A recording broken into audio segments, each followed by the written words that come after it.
tai o whaua pesi mai. Olo e ai ma ui pua puanga.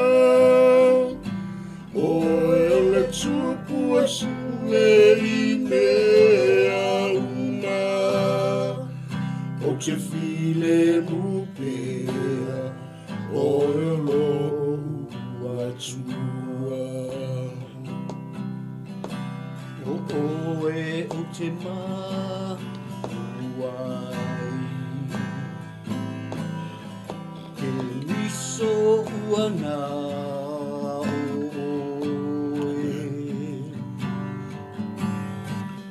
ua uiloa lo mana,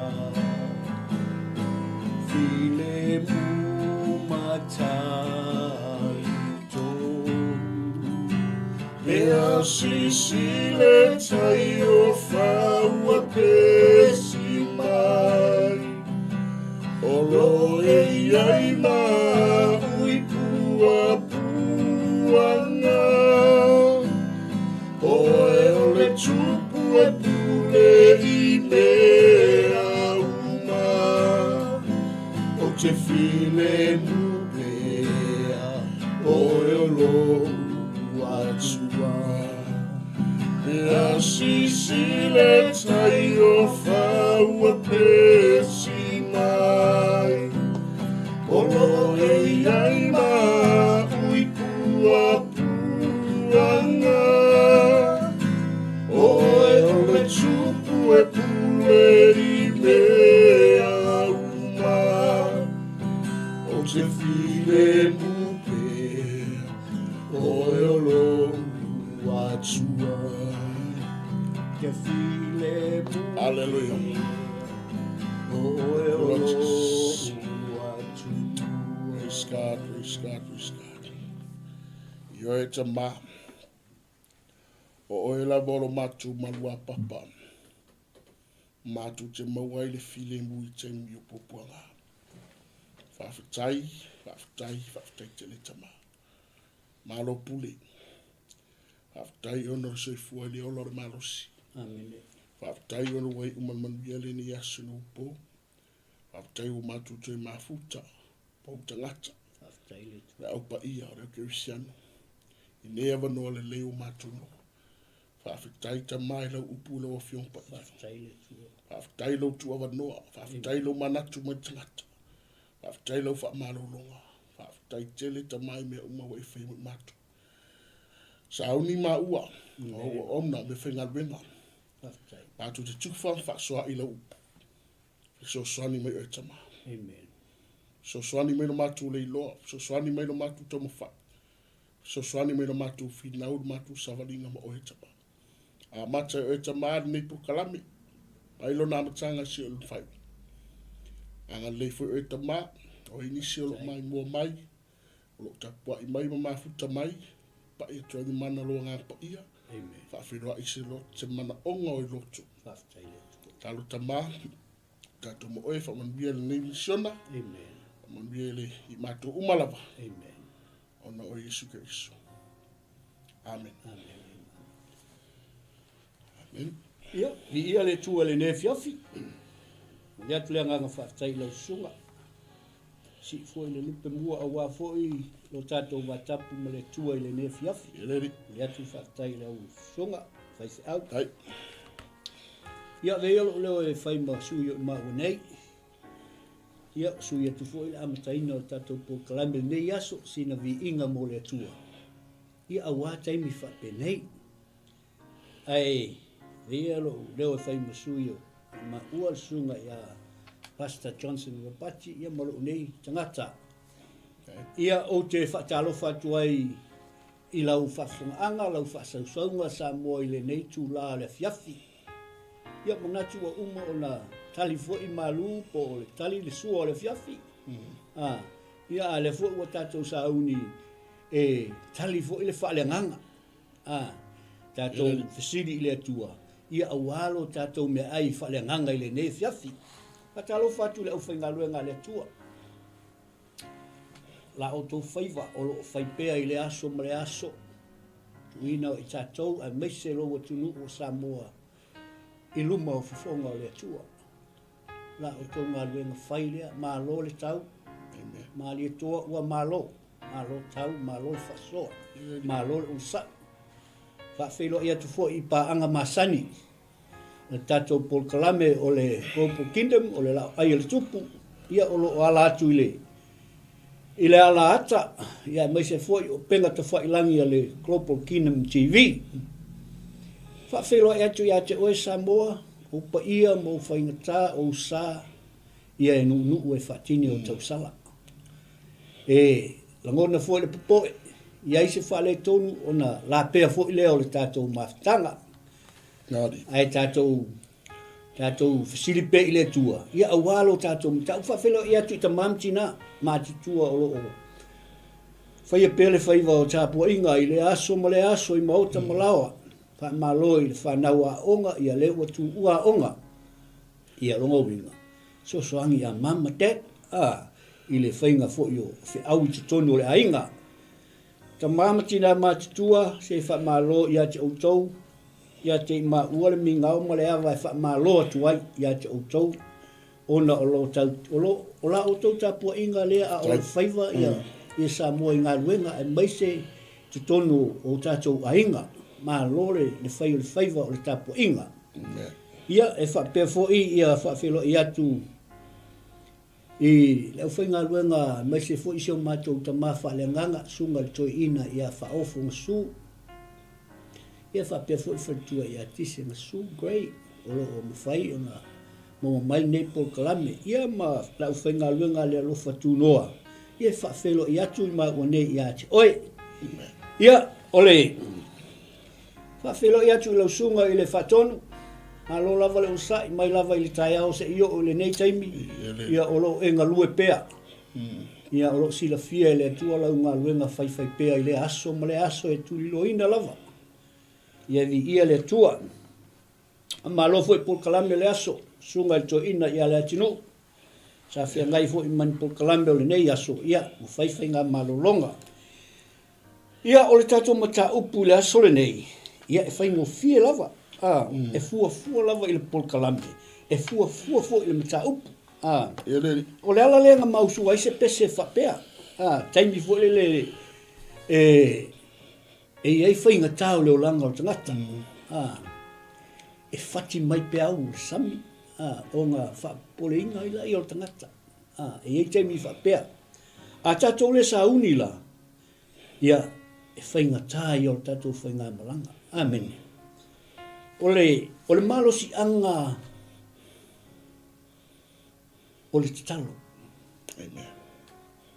O le pawa po le malosi anga o le tatalo. O ai mai se lava taimi whapea. Taimi o whawhita uli. Power of prayer in times of crisis. Amen. Mata ulia fo i o lewa nga umal tātou mata upu sfulmal vanu. Ia lea ua umal tau whafonga. Iai tātou whalonglonga, iai tātou mata upu e sfulmal vanu. E iai ngai mea nga wha umai mata upu. Tolu wha, tolu wha, tolu lima. Ua whai. Whai mai o lea ua whai le tupu ai. Le tupu asuria ua amai le wheau i le ri le oi. Rawe kasi. Ua amai e alu o ave i le wheau le tupu. Ai eni nei vaenga o te fia a vātua tātou te tilo i ai. O le faithfulness, o le devote eskia i le atua. Mea longa lua. O le lu i tau na whawhisanga i ma eskia. Mea longa tolu. O le trust e eskia o lona atua. Amen. Mani mea longa wha.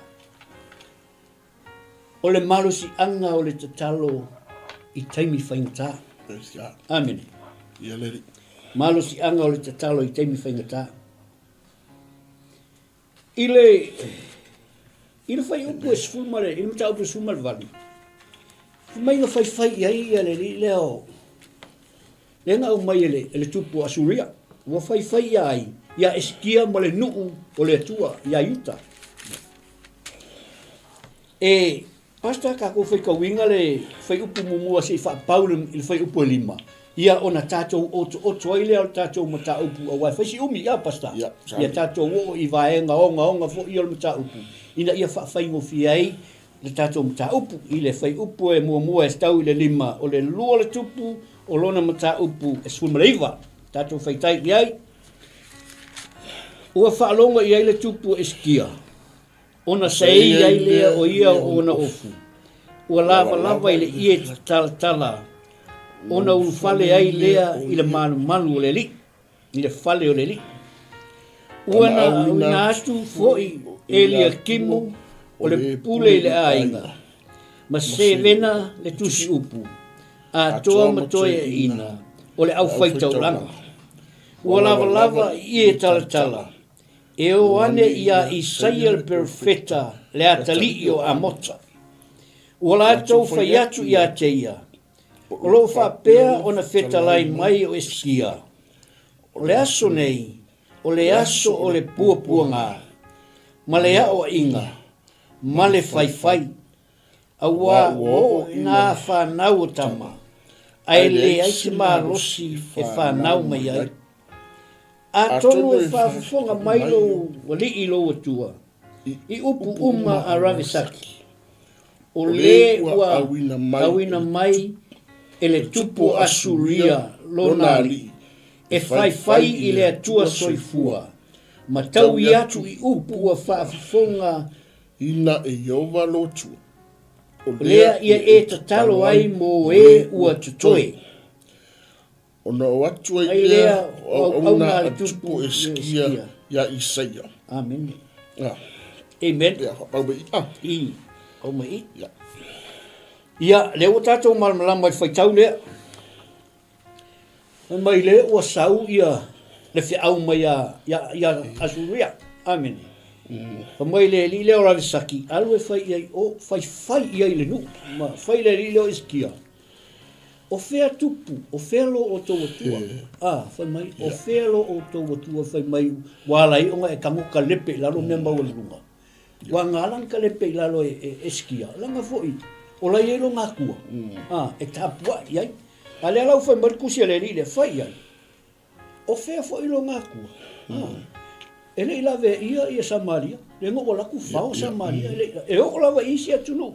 I kokongo sa iuka. E lei lawe ia e o la tau atua. Pa mai lola ia o eskia. Aua ne ia o tau tali atu iai. Whai upo muli ia o le survaru whai mai. Aua la kou ki kali iai. Ai o mai. Whele li leo elia kimbo. O mai e o ia ai. E o ia Isaia. Amene. Ai le ngata ilea. Whai mai ua sae e eskia. O nga ofu. Ai ofu I sackcloth. Pengi kanga fu I e makuikuia e very uncomfortable Pengi kanga whapenga ua ofu ai ua sae o ofu ai se Ole ki ngā. Ole ki ngā o le mele ua tupu. A leo fōlinga mai. Ua whai e sikia le mea sao. Amene. Pasta? Miereri. Naro. Amene. Ia. O li tapu sui wale wa. Amate tatu faso. O lea ua mau e le tupu o iskia le tala. Lea mai le ripoti. Ia e lea tatu whaitau. O le ngai nga mua le tamalo ala na whai. Amen. Sai ofu. Ia tele I loa ia I lau sunga po le ariko I ngā saunga yo I ngā pia e o ina e whanonoa. Pea ofo ina ele fifi. Pea ofo ina vela lau totu. Kei ro prea saunga yo inga. Arunga yo inga eskia. Ua sai ofo ko inga. Ai mai ua lava I le ie tala o le ata leo o le whanono manu. So o vai I lau sunga le. Amen. O le ata o le whanono manu is a sign of grief. O mko I whangongoa o ngai se a. Se ole nuko le atua le whai tangata I se. Amen. Salamu tu ila ngona e sikia le whaanonoa ma leo ngaonga o nei matua i tau whamatau e whai mai e nutua o i leo asuia. Ai peo nei sauna. O le ngai inga mua mua e sikia na whai. Amen. Na uma lona sa ia to inano. Anga liliu angeloa. Anga liliu loa Yanga associates. Yeah, associates. Yanga tamai ala tu te e tuyo na tua. O le lau te mawai, e sere maa na yore ngai o inga tupu e skia. O aile o suwa. Wa kaura ka kou suru tangata le li pura se au mai runga. Amen.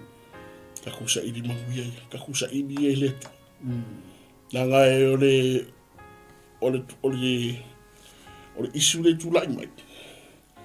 E le mawhai e se maro si o sisi. Amen. Se iwanga nā wa au waile tua. O le aso nei, o le aso le pupo ngā, ma le au inga, ma le whai. Ke loa i upo tupu. Kusepi se i ua matua i whaamaina, whaamasisina le tupu i lumore nuu, i upu whai le tangatare. Ai o te whiwhiara le renga yungu mopua. Taparo tangata o le tu. Amen. O te rei loa, ia te oere te mai mua mai po le aso ngai o inga mua whai pēa o ina na lutia o i whaafitau. O ngā reo manino e le whai ngō whiere mera o tupu e skia. Amen. Mai e mta upa sumatwan, o lea ua sofa ia e asuria le malo saita. O i se kia o lo ave ma tupu o le malo saita. O ia whaatutumunga. A o sofa ila o mata uma o le malo saita. E mata i le tupu. Tangata le ngofu mai dunga. Po le ase. Amen. What's next? Le ase tala mai. O le ase ngai o inga o le awhai. Ai mana ia ngai o inga tupu le. Amen. O lea, si ka kua tangata o le tupu. Amen. Ai whamai reo ngan. Ia whamai. Awa ua o ina whanau o tama. Ai le se maru se whanau mai e. Amen. E ei tama. Am kwa lea se maru se. Amen. Amen. Nangai e le o le fita e le o le maru se. Tanga ngore tu. A o le whamai a tonu e whaafonga mai o walo atua i upu uma a rarisaki. O le wawina me tupu asuia. E whai i le atua saifua. Apea o mare me rina whai e kau ia taere. Whai i le atua. Whai le nua le atua. Whai le autawa le atua. Le hawha ua whai e le. E la wari i. A o le lau mana o te ia le. Manga ia me mun buli i le mena tawhitau na mai. O lea. Ia e talo mai mo e o te toi. Mana tualanga e enu uia o le lau bua le wa le uta noi. A o isi nu o saita. Wo o yere marisi a ngā suia. Amen. A o e rau te toi. O i tonu ala le winga tana tupuski. Amen. Se mana tua maritala. Praise the Lord. O le au ngā fo yere mele. Ta talo mo tatu so. O e ro ui whawhitauti. Talo mo tatu malo. Talo mo tatu ai. Nanga e tofu umata tau ma tau oro tatu tauina. Amen. Tofu atangata ia malanga ia battle. Amen. We all fight different battles. E se lo battle, e se for ma upe. E te lo, e mana e parents o bua fo i le sunga whawhi. O lea o ngā ora talo.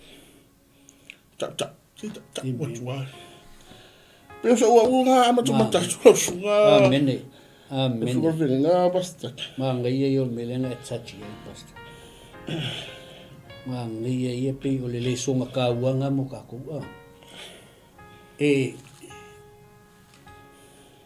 O le power o le tatalo i taimi o whawhitauri. E iai le malusi anga o le tatalo i taimi o whawhitauri. Time of crisis. I se si whaapuna. e kele crisis, e kele whawhitauli. Yeah. They all come in different ways, directions. O le se sau le mai, that's a crisis. A whai ngai maua o le suka, that's a crisis. O le whawhikauli. Ai o lo tau mawhai le urutala e ka umai, e iei le power. E iei le power e mawhai o ngā mangu malo inga mea ngā. Amene. O le tau whaamatala mai i le power le tatalo. I taimi whaingata, a whai ke maua ngungu. That's a crisis. E le whapeo le crisis nga, e o lawa le oti le kelo ka ngaka. That's a crisis. Ai, o le malo si anga o le kakalo le kalangoa i le kuspa ia. A le walua ia eskia.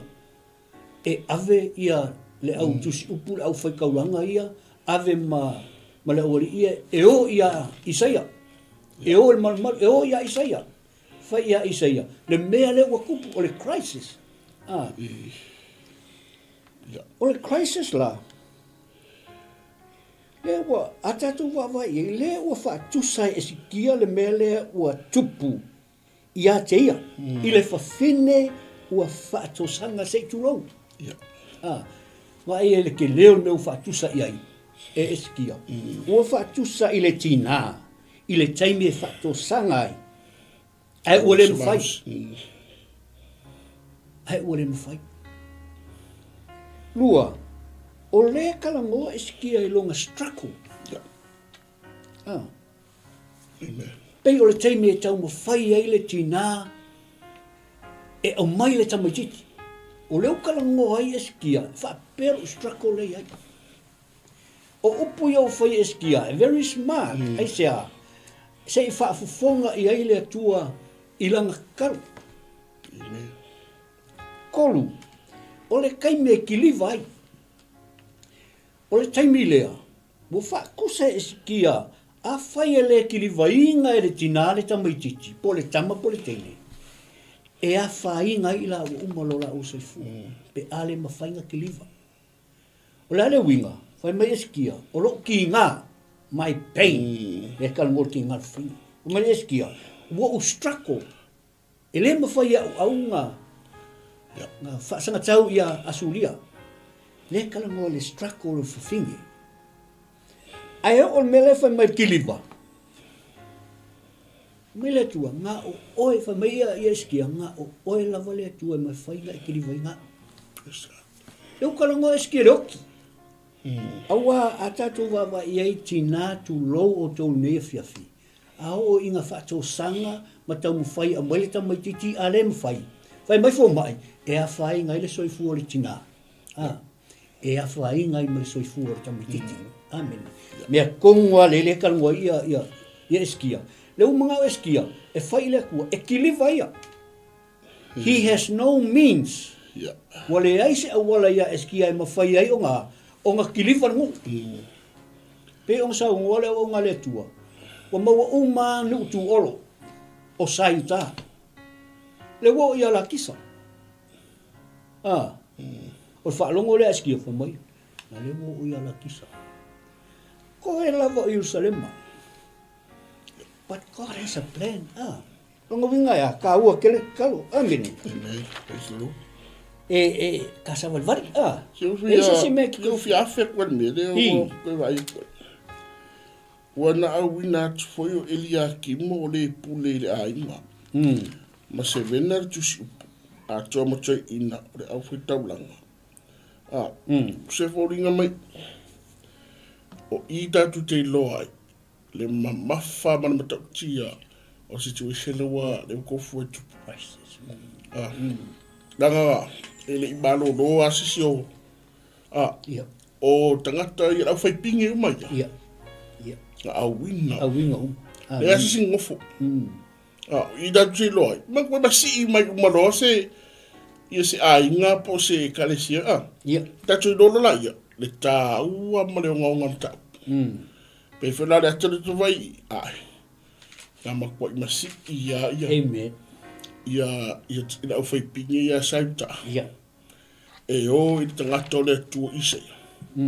E whae loa. E ki ngā re oe whatu saina re ti ngā o whine. Amen. So re whatu re atanga ti ngā re wako fwe eskia. Eskia. O re ti ngā o whine a whana wai le se maro si te liva. Amen. Pene tau. Mi ele li. Ai mana ia re. Ia. Ni vai mo bora le so na mo bora te tu mo mai. Amen. Amen. Ah, o lea. E fa mai ma tu ma tu ta. Ma ko mai Amen. lang ko la ia ma ko yo ko. Amen. Ia le. Ka fa solo Ia. Ai le me muli ngai se mangia pastor. Kusai. Lesi mele o fa eskia o react eskia le meu. Ia. Ma ngai ia le reaction. Lango le reaction eskia o mta o pusuvar. Ngalu ave lalu au o mamma. Talengi au o kolful. Ma tare kalengi alio e kolfsarau. A me mga sai mai I tu o mamma. Amene. Ai ave o langa reaction ngai kaimi. O le se me eskia mfai.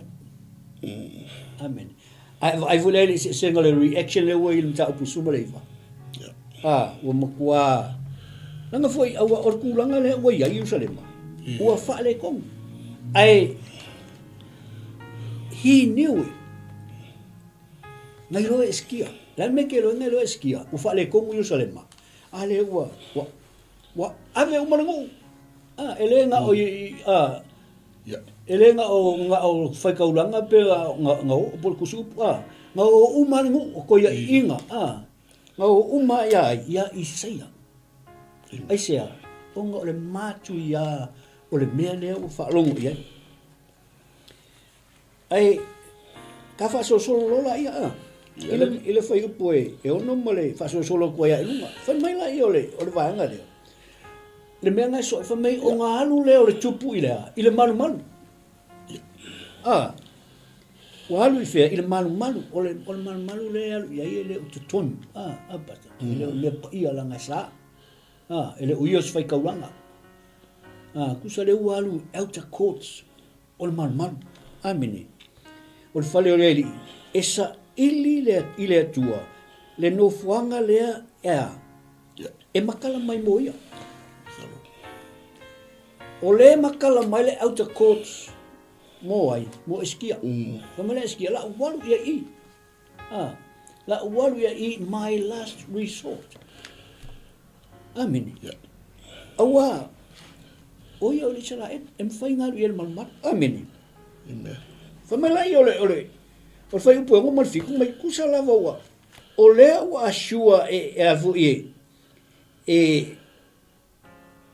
fo Elia ia eskia fai mai Isaia sorry Elia Isaia fai mai Isaia fai ilo wari fai ilo o to wari ua fa pea ona fetalai mai le li awa te matau I upu e fa longo ia I ma fai mai ia e au na le tupu Asuria tale winga fai mai ia fo ia le LAOAI fo Isaia fai mai Isaia wa ai fai aku ia elo fai oe ale fai ia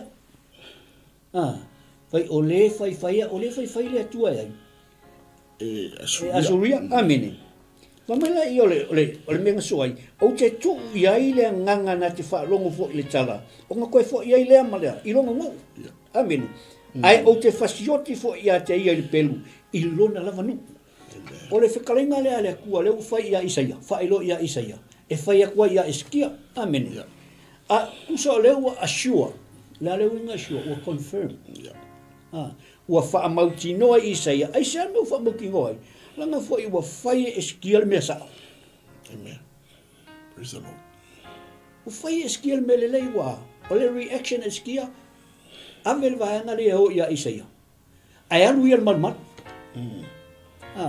ngalu leo ia le malmat fa mai la ia le tu fai ai o ke fasioti fo ia te ia le pelu lona lava nu o lo kamu fai le tua e kau ia eskia awa e te matau I upu kongwa awa ua ngau I upu it's just words o kako e se fia le si upu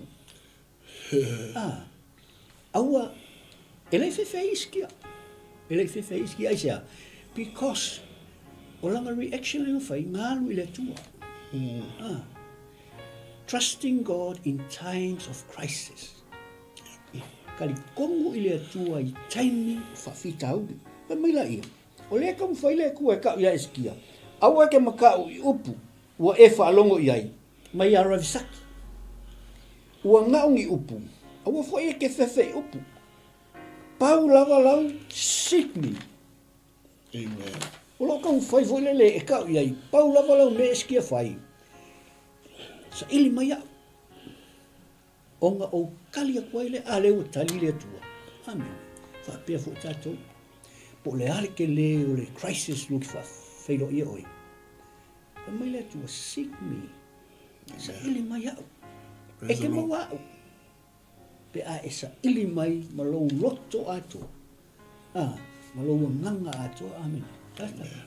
Ia leri. Aro faso ero su. Na ia upuli nei ta or reaction. Mana ia te le upuli nei ta or reaction. Amen. Awa foi ese umata to reaction. Amen. Ese low reaction in se tala e fai meses. Yeah. E ka siara kala le ka whaalongo.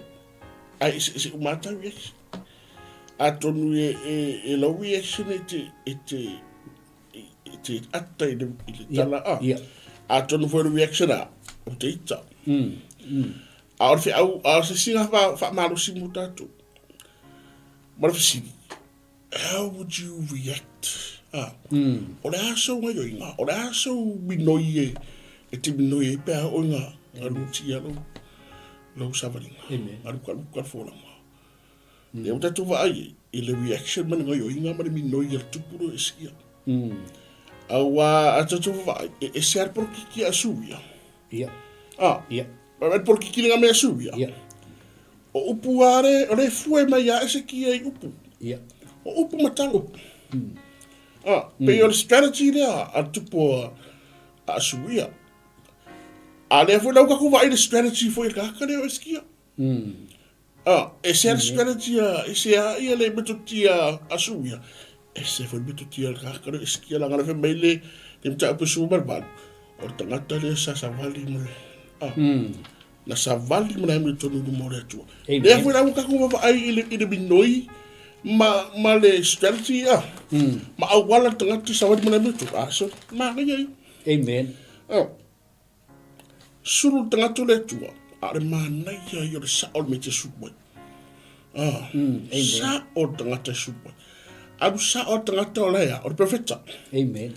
Ara o perfecta o le tangata le fonga ina ia le fitalenga le tua. Era o fe mai ia isaia.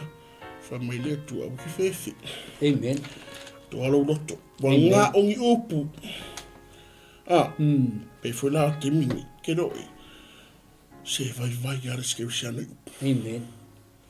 E vai ara skiusiano I upu matala. Amen. Pe le pa ia ro lima skiusiano ai fa le lu. O ri vanga kwanga e laki pe alu ke le deskismas. Amen. E se aro se. O upu me whainga, ngā whewhere ngā. E me whainga down the tangata, pala ai tangata. E te tangata. Hārea.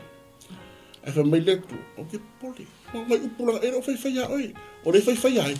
Le whaiwhai letua. E wa ai la I le tana letua, le whitalenga le whamai. Whauta, o te tua titi I le nganga. Na te whaalongo oi I le tala. Amen. Whai upu mai. Ai reverse aku ia le meko kia foi mana wala le tu ma fina ngalo le tu. Ia o upunga. I kana ve foi upu ia la. Amen. I le uta tu vai is a strategy. Amen. Ara mana ia. O le meta wala le.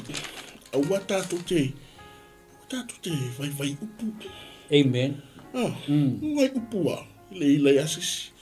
Era o ia miske siano wa Fama bua ono upu. Amen. O upu mta. Ara fa mele tu se mai upu a. Amen. Amen. Wa na oni na upu. O pole. Ai au et fefe. Ara singa meta we tatu. Si a ka ko wifa fita. Si tolo tu. Au fefe. Do not be afraid. Ale mai. Mai, o se. Yeah. Do not be afraid of the words you have heard. Isingambia. Ka whaalongo. A whaalongo koe au ngā tania. Ale ai, ngā pisi. Pori. Mana ia nā le. Koe so lea. Amen. Sulu I le tua. Sulu sao tangata le tua. Ea mai ta sao fo ngaka kako sulu e. Amen. Sulu tangata le tua. Ma fo sia. Na o ngā sao o tali I mai le tua. Sao tangata sulu. Peyo iskia. Ma ia reaction. What a reaction from Hezekiah. Amen. Ai soro. A whai mai mangal whai tau ngā pasta. Nā te whalongo fo I le tala o... Ngā kongo. A whai mai le me so e. O te whasioti I a te ia. I le pelu I lona lava nu. Le wahalu a e whai ungo le mkau. Le whai mai e le kua. O te whasioti fo e kea langa o le melea. Inga ua whaalongo I le tala o whioki uma ngā kai valusu limafi. Whai mai koe fo I longu. A o le fo inga la le ka malo. Enga fasio ke lang fanga. Amen. Ja. Sorry. O ai el fai ungo le mea. Maka kia. Olo. Ole ile mka il fai upula valu pasta male fai posuko.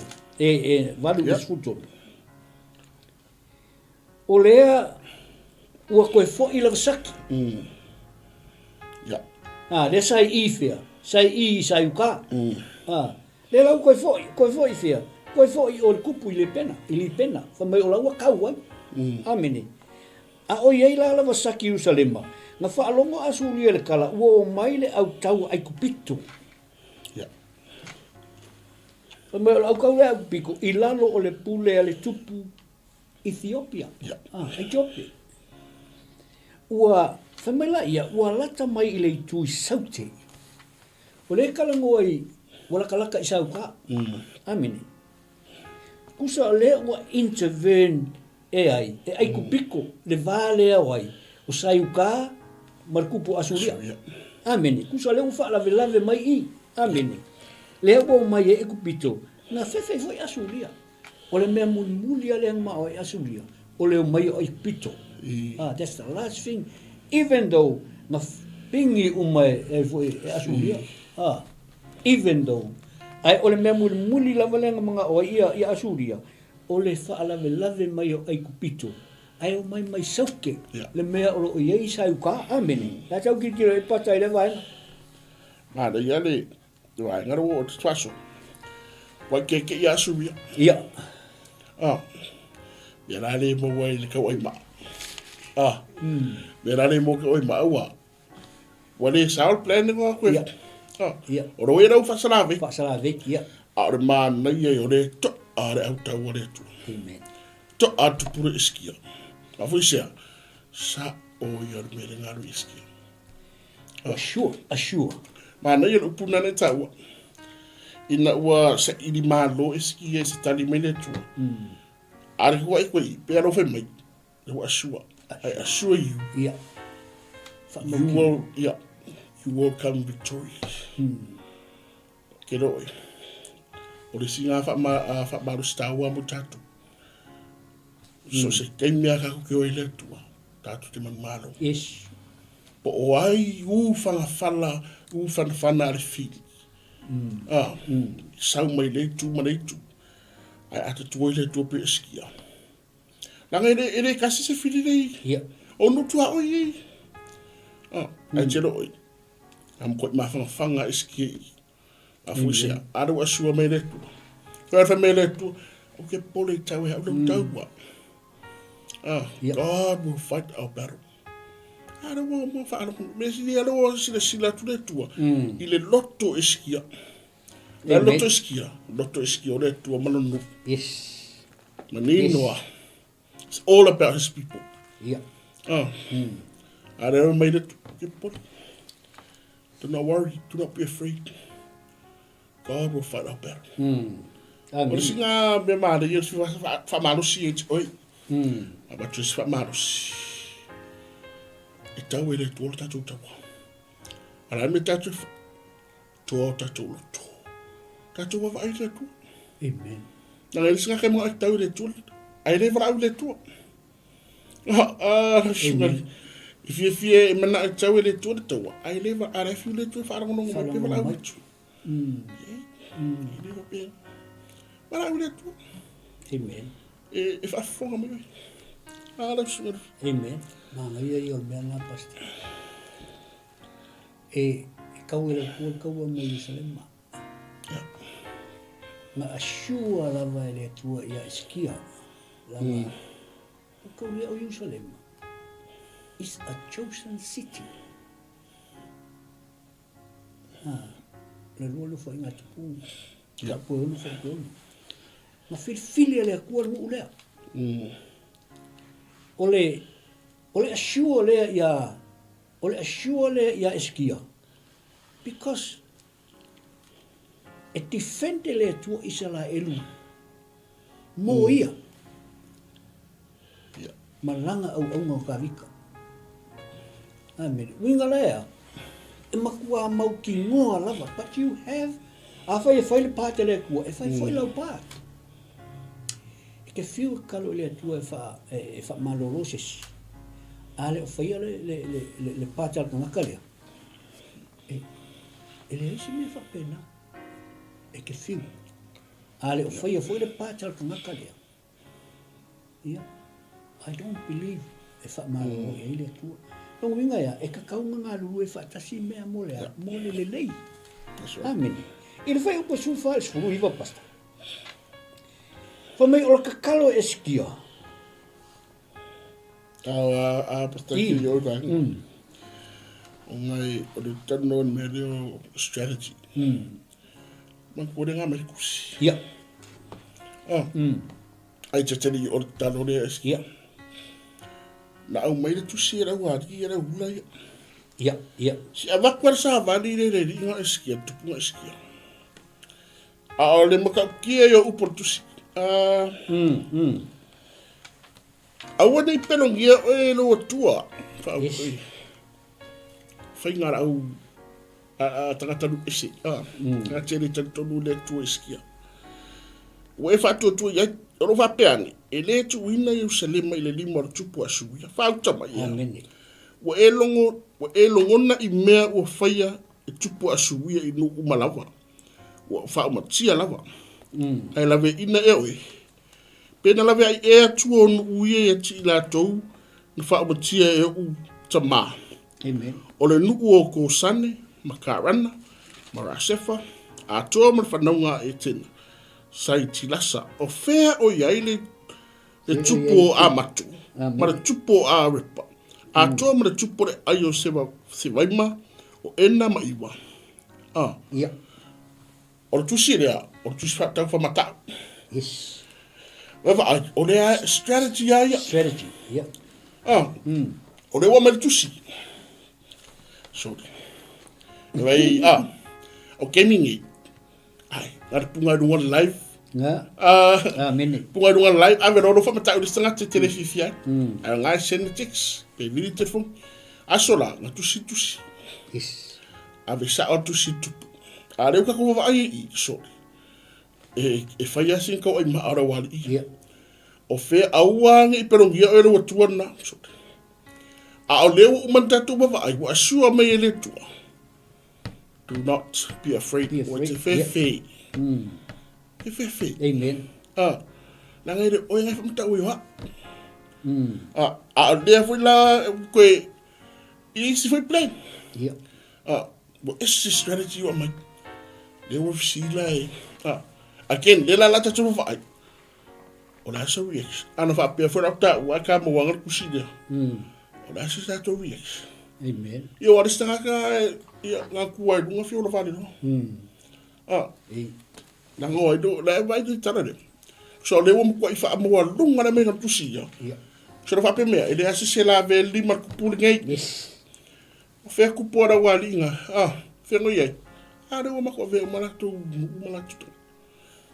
Ia nā rewa maua ko ingo eski ala tusi. Amen. Ia reka kua i pura ase. Nā for reaction. What's the reaction? A skill tusi lea. Ka oi maa yo ka kai. Makautia. O le sine mea te whaaso tui o si fuangan ni. Ka ko ke face sa whawhitau te mo. Ka ko ke whiua ka mo e se me whawhitau. Yes. We will always have to face difficulties, challenges. E face sa kako, e le ai a se, e le foi se tupu o saimtanga a fifi le buma. Ko fu umatupu whawhitauri na lako whawsanga. Le a fwela mtatu whai eski. E se fwela whawhitauri le face ma eskia. E o fwela tatu. Tatu o whawhitauri, tatu se whawsanga. Ia whawhitauri te buma. O afisini. E whawhela tatu tia whawhitauri. If I feel that to react. Crisis. I don't want to mother pussy. I said, what pussy? Go for my top. Crisis.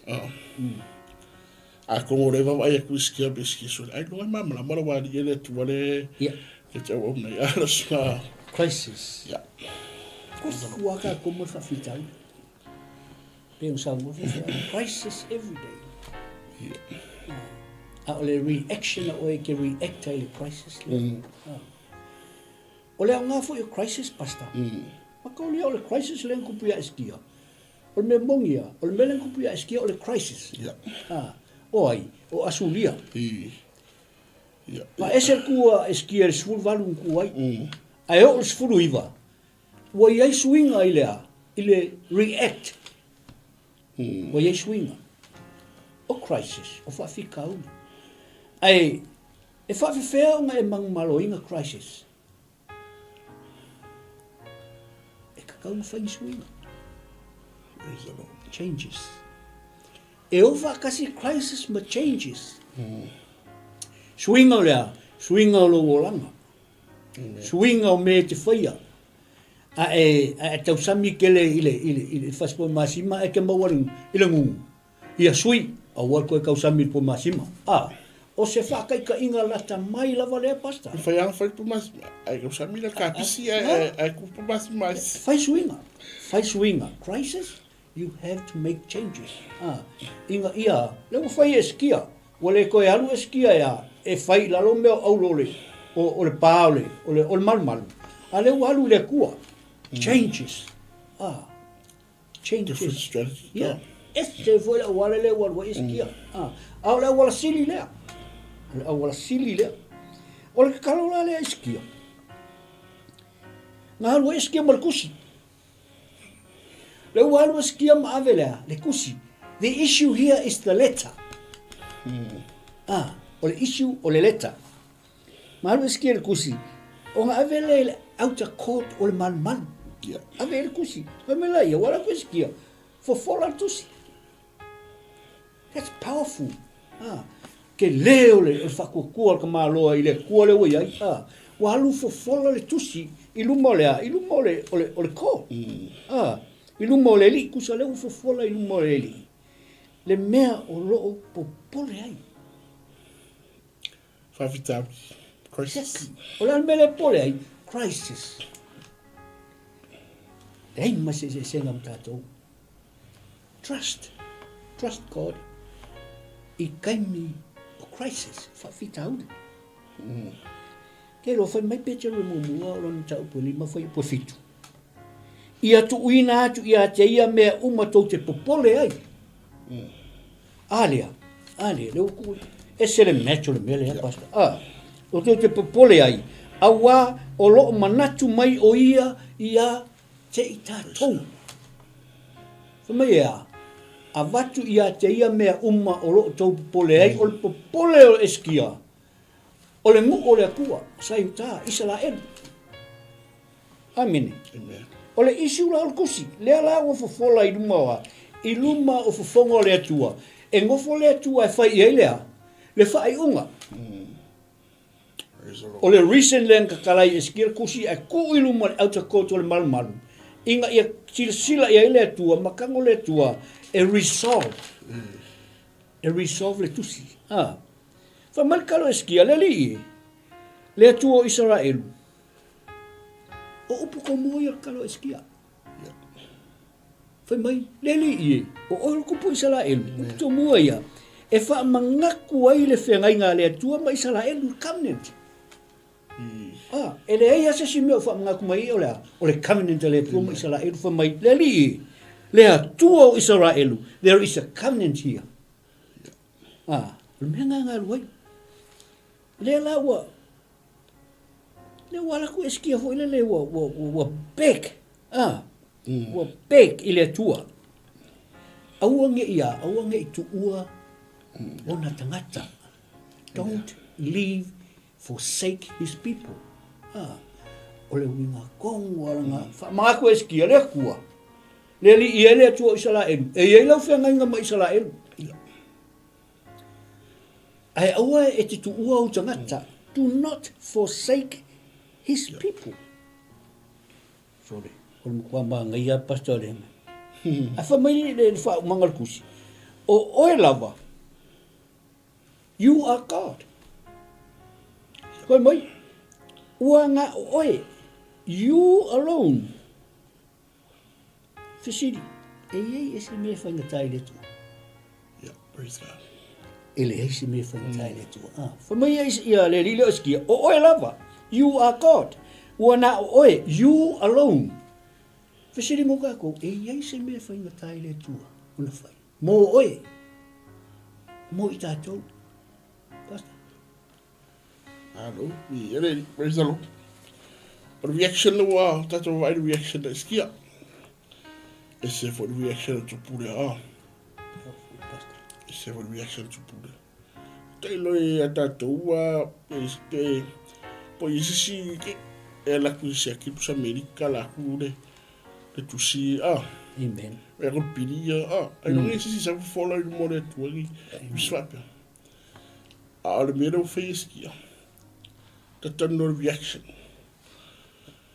Mana fai tau e skia tu sida. Ora ale me mo mana fai skia. Ele yaru len kama. Ele yaru len kinga. Ele yaru len sisi orang fanga. Aya, aku sa on mamat. Praise the Lord. Aku sa on mamat. powerful Ma Yesu tleilo e or falta lo le kama. Falta ma falta. Ora tu po ngar mamat. yes Ea, or falta talo. Ya de avio mana o. amen Ai sabe vario marco ingam kusi.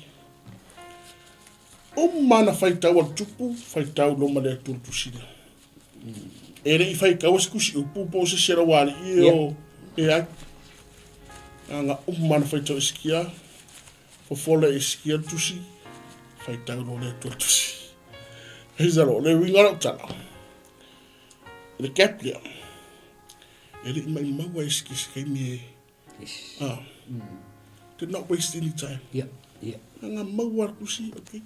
Alu manbar. Yeah. Fola tu se vai tau ele tua. Talo lo. Ia pe ana e amatat me talo. Anga pe o I talalang. O I e maua me talo mana. yeah Ai wa vai finga talo eskia. Mana I ero vai finga talo takatara eskia. I le fai pesumal di maa. yeah Mua e vai ngel finga talo eskia. Eri alwa ko eskia sa on mana onga. yeah Nga alwa ko eskia fa alupe no maletua. amen Vi no maletua. Fa alupe. Vi le tu. After chorwa. O le wota o eskia le tu ar meta chio le tu. amen First you have to praise him. To glorify him. Fa ka vi le tu. Nga umanga avele taulanga faftai le mo vi le tu. Alu lo meta od mana onga. amen Autu. Por autu, por mana onga. Pula oi pula le fa punga. Fa mai no mana onga. Yo vai, e sila me fonga. I upu asane rivi. O le u awina mai ele tasi fai le tu se fua. amen Kira oi, atatu talo se o ko sa ma onga. Se ya umir ke me e vi ma fa ia fa lu pere tu. Me ngana fa tamane. Le fa lu pere. O le fio I le va ke rupi. O lava. Na o le tu malo umalola. E fa lu pere. Ia o kako, e fifi whaarupe le skaka. A whaarupe mai ngeri skaka, whaamika le skaka. Ai ale tu. Whaarupe ro nga mara le tua. Kwa avero le manaonga. Wana oi. Oi. That's powerful. Ora maanga ye ora umela ka karo la kaki praise ngama whaarupe le tua. Ai ska mai keme avi manao. Pe talo tangata le o eskia. Are ole o se le sona ta wala tu moanga mai I fas fai tau dia. Ave o tatu fa fitau ni le tua pe eskia. Amen. Nga maua fa fola lo fai tau le tu sia. O tu sina fola I mo I tonu man mat. Pero fai tu fu mata tu fa fitau. A tono na te struggles fa fitau. A tono na te fai ina so fa fitau. Na tau mate e te pete man malo is na fa fitau ti. Ai ale so na le wa mai yes ki mo datu. Ia. Ai a kiri o fa talo le. Praise the Lord. Amen. Ai me kiri o fa talo le I sai ave no. Amen. Ai me fola o tatu mana o ngai mo le tu. Ia le pe fere mau denga ko tu mate sunga le e fi. Sa o ia le movement fa yes ki. Alu man mat ka fa talo. Praise God. Au iska ka e fa fitau lo e sen me arwe. Yeah. So e ko e sen me re. E sen me re. Ai alle so na le me iski. Aku sa ai le tu. Amen. Fola I ma le tu tu si re. Kore we la we le tu fa fitau. Ave fa fitau I mo le tu. Amen. Ile se man le no le so no tu mo mai. Amen. Aku sa o ade si be straight to the point. Yeah. Nga umanga fa alupe straight to the point. Aku sa o le tu man onga. O le o fai. Amen. Mga umbia fangi lo fai. To not beat around the bush. Nga ele ska ka unga le Camilo. Fa ko fet kalo me ayara Camilo mai. Ya ame ngi fro ma onga ro mga. Amen. A se le suna nga lo ki mo mai meda. Vi ele li. Avita tu fa fitawi le tu.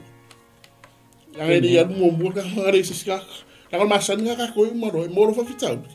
E u tia fa fitawi. Ale mo mo sa mo no Facebook.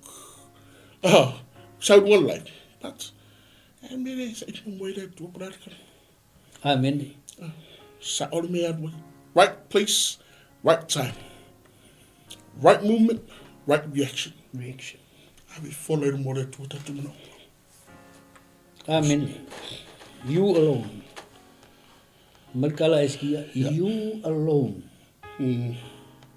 Then what can he not do? Amen.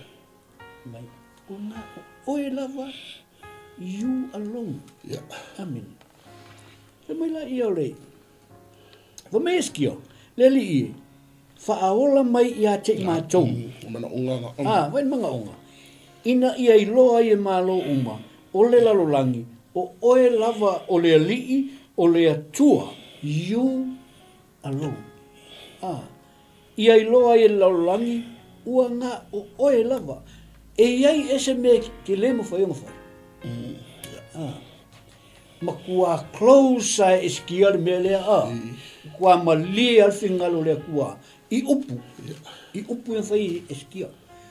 O le first move eskia, ma sila fia ia lea kua o le kakala o le pusi lea I whea, I ilfa paulunga lea, kakala ia I lea tukua. O le fisili, e mwhai lea kua mwhai kaulukusi lea ele kala, e mwhai. Amene, but ua sila fia lea tua le loto, ma le mana onga o eskia, kakala. E ma fai anga fai kau ele kusi ele kala, a fe mai wa kakala le kusi kun fa paolonga, fa pia foi tatu. Amen. Ia sa o le leile me ke alu ia ile tua, ke leo ka kou e manga o e fa mungianga. E iei kemi ka kou kalo ai nga o fa mungianga, nga o fa mungianga, o manga onga, o vavenga. O mea nga kau ke o hai o fa malolonga. Ma mele sui e lau te talo. Alu ia ile kua fai ai o oe you alone. Foi le fai lo ia ile tu vai na o oe la.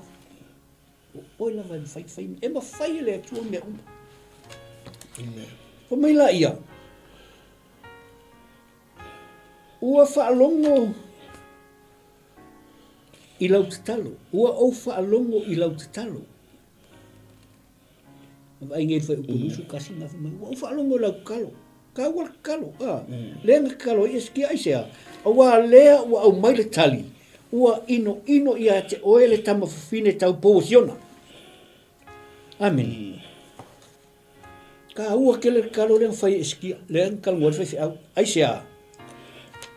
Au wa lea ua au mai le tali. Ua ino ia te oele tama fine tau posiona. Daughter of Zion. O le city leo, Jerusalem. Amen. Basta. Fia pa e se vai. O ke vai e kule mea le wa sa wei le tali le mai le tua. E fai asi ka te leo tali le mai le tua. Ia. Ia. E fa mai o le fionga le nei utu lei mai e i o mai a te o ino. O le o tali mai le tua le talo le arke leo tali so. O ye we upulanga ye. Mai fai. O le talo le. O le tali le, o le mea le. E o ya asuia. Amen. O le vai mai le fai upu e lua tasia ngai le lua van. O inga. O le unga asuia. Ia. Amen. O le malo. Ai tatu ai ke na foi pe rua ifa ngai le totas. O tali na le tu ya iskia o fai longa. Amen. O fai longa na rua ifa ngai le. O fai longa foi le nei at o tau sanga nei tu te ai me o tupu fua. Tu te ai foi lona lua o tau sanga o me tupu fua ya. A tau sanga tolu ya o tolu lua i saitu. Ma ya o tau sele. Ma ya o tau to ina to vidi. Ma eu tô ai ia la tu fua. Amen. La me no promise ye le tua. Amen. E ko fo il fidem. Ia. Ko restore. Nga mai le dua tasia nga ile dua valu o le unga le na o asuria. Amen. O le dua iwa. Nga totas. O fa mbianga na ro fo le tua ya. Eskia mo lu. Amen. Wa ila i sa'oa. Amen. A sa'oa tangata a ve ta tumuna. Amen. A for sa'oa ta tumuna ngai le tu. E mai vata mali. E mali. A re promise me. Da tere mai. E te restore. Amen. Restoration. Restoration. Man tuole mai nga mai asuria. Wa umanga o nu tu olo o sauta. Ya wo o le pule asuria. O la bua le after mai. Le meo lo ye le tupo sauta. Le wotali matalo. Le wotali matalo. Skia e fai longa te ai. Amen. So restore me nga. E ko fo infidem. Amen. Ma foi sea. E ko sa wata matalo skia. Amen. Lang kulai me skia fa mai lang tupo ya. Sa wale me tong. Pe lo te mau ta. Le fo tatu ai in reaction ma awala e tio lai ia iskia fa fita. Amen. Amen. Sa ai le tu. Sidi le tu. Ado ma tati. Umang a mai tali ai mai fungo. Ko e sau mari unga tupo isuia. Asuria Israel o 𝚟𝚑𝚍 tupu. Amen. Sa umar kadire le tu lenga mai. Ma foi sea sa o yo me ngalo ia su ia iskia for lai do more tu ka fa au kusela unga I kusi o le tusi na lawe le tu o le tusi o le tusi na lawe le tu o le tusi na for lai do more tu Amen. ara mo kari mele tu mele tu o mano sirtal. Amen. Ki o ko sale ko ia. Ia. Mele ko au ko fai ai. O ko lo e nga ka le ko fai ai. Amen. Wa pe o falling on my Colossi le ko le lainga. E fa sa oi asuria. O ko iloa o ai le ko ki fai. Lo o ko fa sa usili. Ma lo o ko fa sia ai. O lo ko va ai le pa Israel. Le kala ngoa da. ia Israel Jerusalem. Yeah, amen. Ah. Afa mangai el mele foi mele. O le mangai el mele nga le ko fai ale ko ia le me kupu ngala ko fai ka ngaka pasto. Foi mai o mai i o talinga lo wita. Le ungare o Asuria. This is the result. Wo mai i o talinga. Wo i o talinga lo wita. Tele mai ia tia. Leika Asuria i le kua. Malou faasia o le melea. Foi mai lai o le kua. Le kunga le kau fai ke kaku. O le melea, o te tuu ai la o mama i lo wisu. Ma la o whaangutu i o lau ngutu. O te whaafoi atu i a te oe i le ala na e sau ai.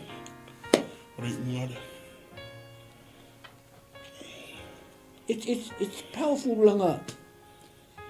O le mea lava leanga whai Asuria pe ala to manu malo ina tangata. Whai mai, e kui ele mākau. O ngā ku whaakasi la ele mai hoi le asawa wali. It's amazing langa e. O le ale winga pastor. E sometimes. E karango ai le kua le fili. E kele kai me karango ai le kua le fili. Ai le mo le lei o le fili. Ai mo le lei kakou. Le lei o ai. O Jerusalem. Sometimes e kele o le kai me karango ai le tua le fili. Ai le mo le fili. E mo le lei o i kakou. Lana me leka umai i. Nga sila fia uma ka ngaka le mea whaire kua le mea. E o ai le ri le o ai. Send a review. Nga lako moli mawinga o le kuanga mai lako pawa. Lako malo si anga, lako maiti lenga iai. Amen. So me lai o le kua vai. O lo kau malo si ngai iai. O hau ngā wakua ia ke oe. O hau ngā wakua ia ke oe le maiti mal pawa. O loo ia ke o kou o hau ngā mafu ai. Ai le mo oe. E mole le lei. O loo. Lau whai ele kua lewa kolosi le le kua leinga. Wha mai le kua vai. Ke lau kamingo karangoa ia ke oe. Ai, sa o fufuinga. Mo ho ka ngaka. Ke oe whapea o le pawa nganga maua. Ngo wha o ngā inga. E ha oa i ero ungu. Ele mo oe. Ele mai a ke oe. Ele o lau pawa oa. Longa winga ia. E ke mi whapea ngā i tātou. O le pawa. O ngā so ngā whaiela i o mea ia. E isi ka ngaka. Minga e kaunga e te tau o na tātou whaitete. I le kaimea o le wealth. Taimi o le marosi. Taimi o le pawa. Langa o mea ngā e sui ai lo tangata e avema a upenga. E ke so o ngā whai ai isi tangata. Lem wha o ngā ia Jerusalem. Whaanga e Asuria i a Jerusalem. Malo lako mangaku. It's our power. A leo ka i le kua ukolosi e le kua lainga. Fo mai le kua vai. O lan mau kou. Lan mau kou whapenga e kia. O kou lorka ngaka ngā kou ki whai ai. Lea lau whai mai le kua vai. Kaimi umai mau kou ke mau ene malos. E le o kou. Oa. Inga ia oa o ailo ungu. Oa i ailo ungu. Ameni. E le lau whai ele i unga. Whai mai. E kui ele makau. Kou ke koe fo i lawa ene mea kou o mai ai. E le mawhai o kou o mai Kongo City. E le mawhai. O le awhawhinga o si onga. Whai mai o le total of science. O le ngu filfilia o le atua. I Jerusalem. Mai. E le ima sesi o koe whangase a ui Kongo.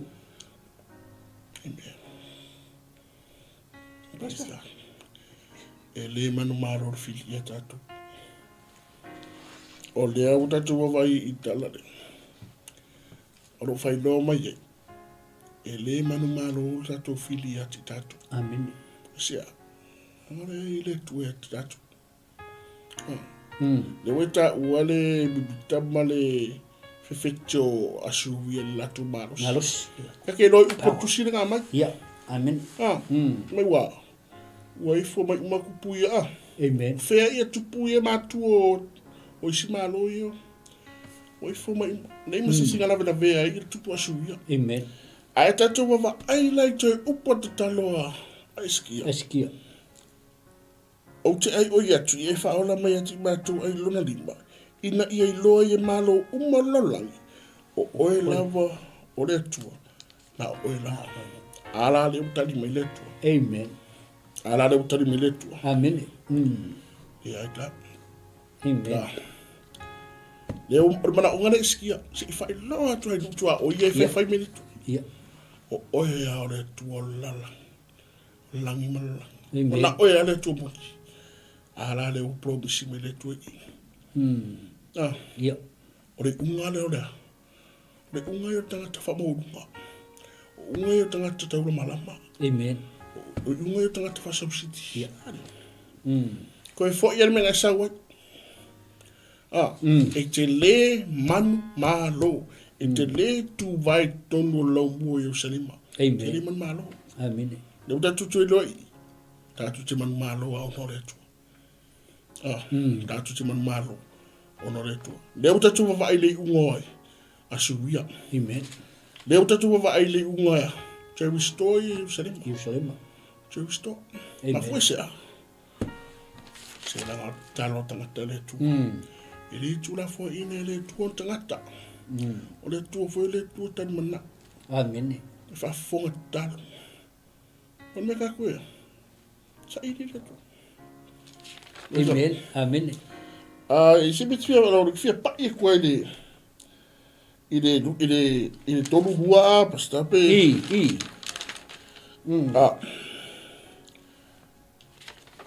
Pe mai lona i o le tua, o le mea lava lea, o loo whaapea ana whatalai mai ai, o Iova i le tupu asuia, e le sau lava ia i le nei a ai.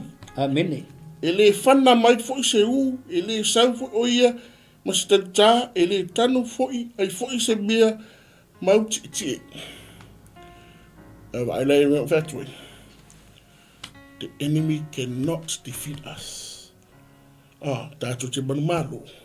Ona o le tu. Amen. O whea la o ia i le whamorunga rea. Amen. Sau, whea nuku ia malo ia ngā whamenga o ke le luna marosi. Ara upolo misi le tua. Amen. They cannot win against us. A fwisia, no le tua. O te roi si whamarosi whaneti. E le manu malo whawhitabi ati tatu. Amen. E le manu malo le fili ati tatu. A fwisia, oro Amen. tu le tu mo tatu. Oro tau le tu mo tatu. Ala bim na mi tatu fai. Sa ili. Talo. Bava ai le tu. Amen. A fe le tu. A rutia wala au le tu. Amen. Oro ki yarna. O talo pe talo le talo ia. O le ra tatu ti lo. Ai le ai. Amen. E man malo ala lo mo Jerusalem. The enemy cannot win against us. Ele man malo tatu fili. Amen. O te no lai fili o tangata. Langa o fai mai ia po ka kore kauma. Amen. Ar sidi. Amen. O kaua ngare tatu tau. Ele ma fai na man malo ia tatu. Praise the Lord. Afa malo sina moi. Ai ni tu atule. E wono le fa umai le sunga vi. O tali o talo. Ai tatu te manu malo. A tatu sao me whawhitauti. O no le tua lea. Amen. Le tua langi malala. Na o ia lafa. Le tua lea esikia. Le tua lea nisa idi esikia.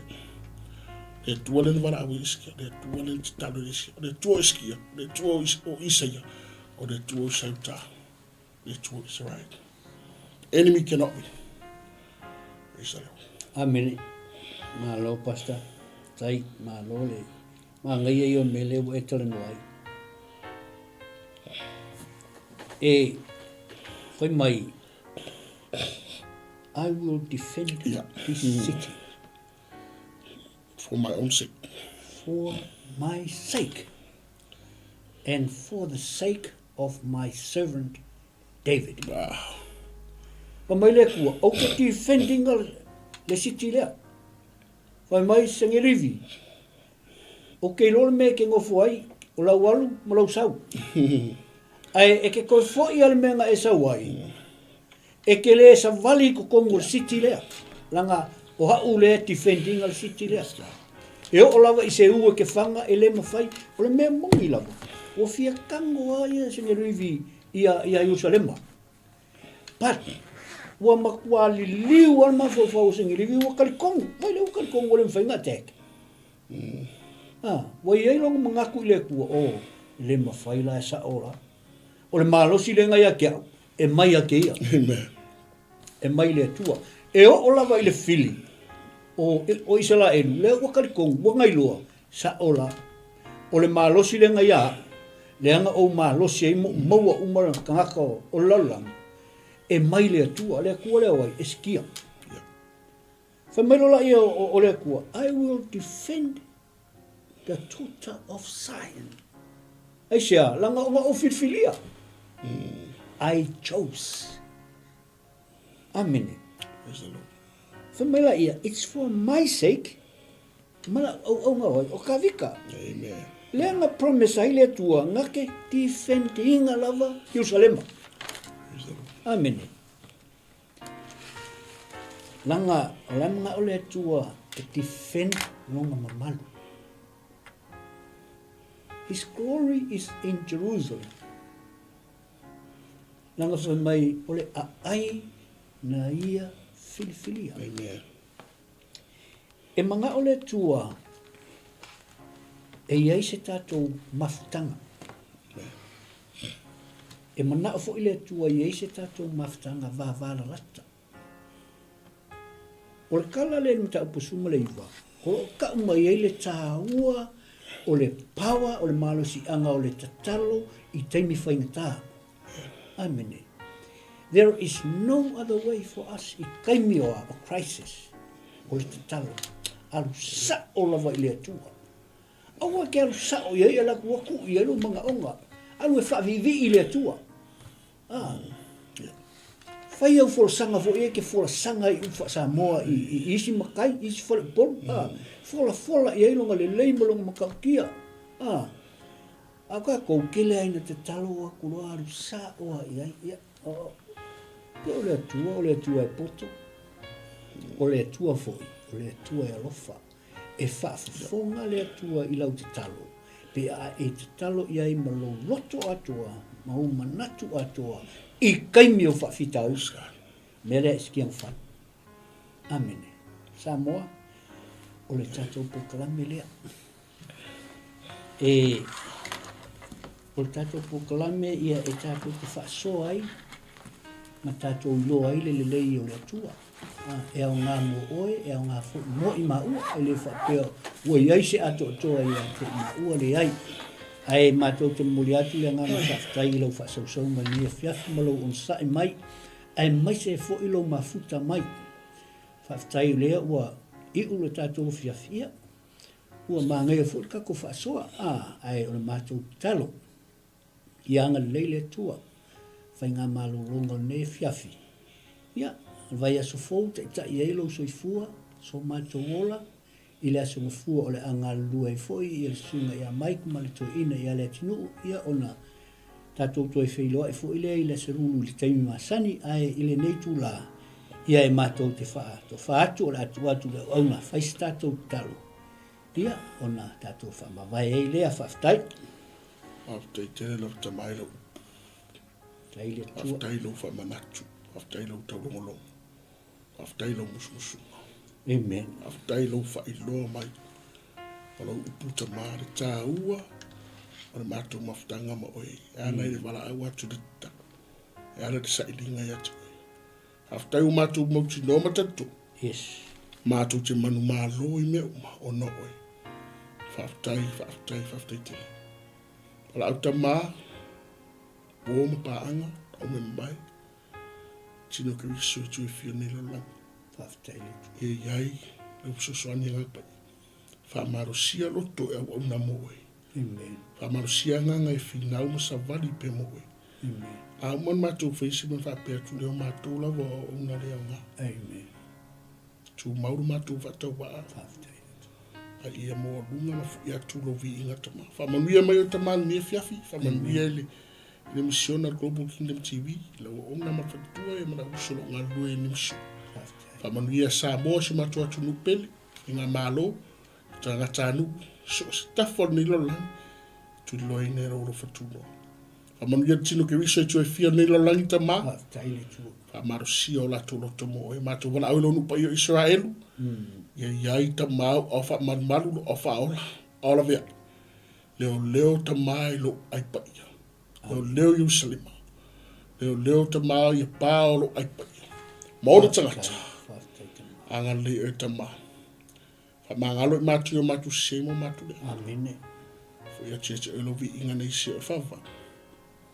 Amene. So i fuia. Fuia malaronga le fiasi. Hey, is it true that your company can help us save money for our trip to Samoa? Yes, that's right. With UP Group Money's partnership with Vodafone Samoa 𝚘𝚘𝚙𝚢𝚘𝚣, you can save money while you're still in New Zealand.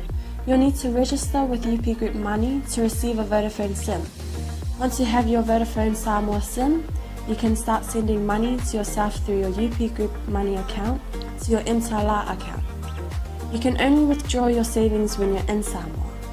Oh, that sounds great and straightforward. Can I do my registration online? Yes, you can register for UP Group Money online. However, if you need assistance, you can come into our office and we'll help you out. For 𝚘𝚘𝚙𝚢𝚘, you'll need to visit our office to register and collect your Vodafone Samoa SIM. UP Group Money, in partnership with Vodafone Samoa 𝚘𝚘𝚙𝚢𝚘, offers you a unique way to save for your trip to Samoa while you're still in New Zealand. Here's how it works. First, register with UP Group Money. You can do this online or visit our office for assistance. Second, receive your Vodafone Samoa SIM. To complete your 𝚘𝚘𝚙𝚢𝚘 registration, you'll need to visit our office. And lastly, start saving. Use your UP Group Money account to send money to your 𝚘𝚘𝚙𝚢𝚘 account. The best part, you can only withdraw your savings once you're in Samoa, ensuring you have funds ready for your trip. Wow, that sounds really convenient. I can't wait to start saving. Exactly. So why wait? Visit our website to register with UP Group Money today or stop by our office for any assistance. Make your trip to Samoa even more enjoyable with our hassle-free savings plan.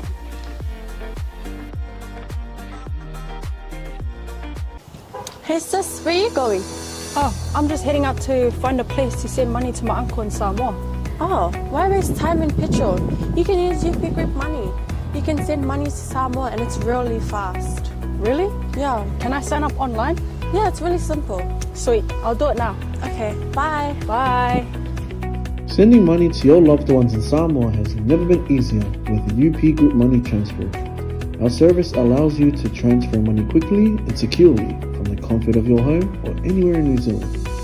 Your family and friends can conveniently pick up the money from over 40 villages across the Polo and 𝚟𝚑𝚍. No matter where they are, we've got you covered. Our user-friendly online platform makes sending money a breeze. Just visit www.upgroupmoney.com. Sign up and start sending money in minutes. We're here to help. If you have any questions or need assistance with signing up or sending money, please don't hesitate to contact our friendly support team at 09558 2896 or 0800 877 328. Or visit us in the office at 6/22 Station Road, Otahuhu, Auckland 1062. Experience the ease and reliability of UP Group Money Transfer today. Your family and friends in Samoa are just a few clicks away from receiving your support. Visit www.upgroupmoney.com now to get started.